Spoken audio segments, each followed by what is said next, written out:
everyone to Impact of Oakland.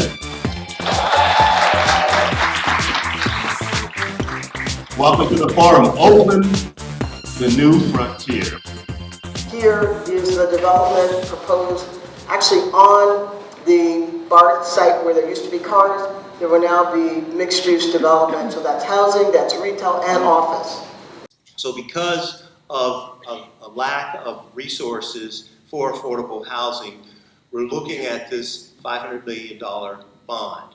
This bond would be county-wide, so it would require a vote of the electorate. And so I'm in a community that is really experiencing the pressure of growth and attempting to do that without displacement. And we're also the collection of neighborhoods that have felt the broken promises of Oakland to African American communities, to low-income communities, to people of color for a long time. We've had a deteriorating amount of participation by African American and minority developers in this city and surrounding areas. And many of the projects that have been successful, that have been available and affordable and sensitive to the community in which we live, have been sponsored by those developers in the past. Waiting for the handout. We can't do that anymore. We have to go to the top. And the only way we're going to drive over there is to working together. All trades, general contractors, subcontractors, suppliers, and especially women-owned general contractors. NARAB was formed in 1947 because blacks were not able to join the National Association of Realtors. We're not allowed to be called Realtors. So in 1947, we formed NARAB. So now we're called Realtists. The importance of what we do is critical. Our theme is democracy and housing.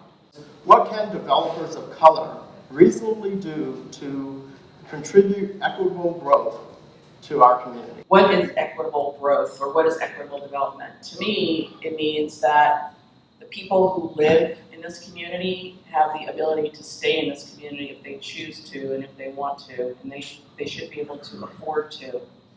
San Francisco has not done very well in this regard.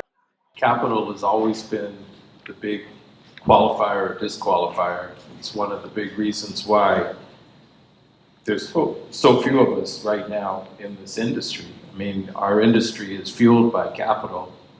A lot of the capital is pension fund. A lot of your pension fund money sitting in banks and in accounts that's being managed by people that don't look like us.